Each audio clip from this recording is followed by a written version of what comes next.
তারেক রহমান নাই, তিনি 4 দিন হয়ে গেছেন, মুখে কিছুই বলেন না, শুধু হাত দিয়ে টেবিল চাপড়েন আর মুখে মুখে হাসেন। তার মানে তারেক রহমান আগে মিথ্যা বলেছেন, এখন মানুষের কাছে ধরা খাওয়ার বলে কোনো কথা বলছেন না।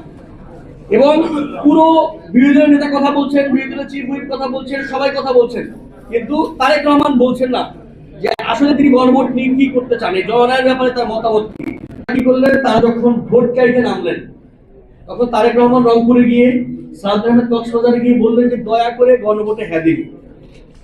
ছাত্র দলের ভাইরাও একই প্রচারণা করলেন যে আমরা গণভোটে হ্যাঁ পক্ষে আছি। 12ই ফেব্রুয়ারি নির্বাচনের দিন তারা ব্যালটের ছবি তুলে ফেসবুকে দিয়েছে, তারা সবাই গণভোটে হ্যাঁ দিচ্ছেন।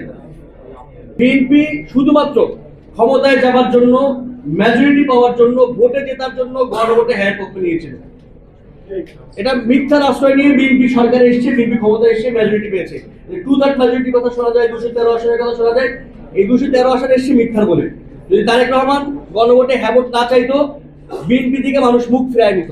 শুধুমাত্র মানুষের ভোট পাওয়ার জন্য মানুষকে মিথ্যা বলে, মানুষকে প্রতারিত করে বিএনপি ক্ষমতায় এসেছে। 4 দিন এসেছেন তারেক রহমান নাই, তিনি 4 দিন হয়ে গেছেন, মুখে কিছুই বলেন না, শুধু হাত দিয়ে টেবিল চাপড়েন আর মুখে মুখে হাসেন, আর কিছু করেন না।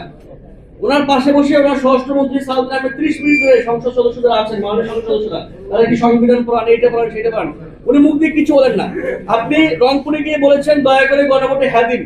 এখন আপনি মুখে বলুন যে সংবিধান এই যে জুলাই সনদ বাস্তবায়ন আদেশ, এটা কি অন্তহীন প্রতারণা নাকি এইটা সরকারের অন্তর্বর্তীকালীন সরকারের ভালো পদক্ষেপ ছিল? আপনি যে গণভোটে হ্যাঁ দিতে বলেছেন, এখন অধ্যাদেশ বাতিল করতে চাইছেন, এই দুইটা আপনার কোনটা আপনার পজিশন সেটা আপনি মুখ দিয়ে বলেন না।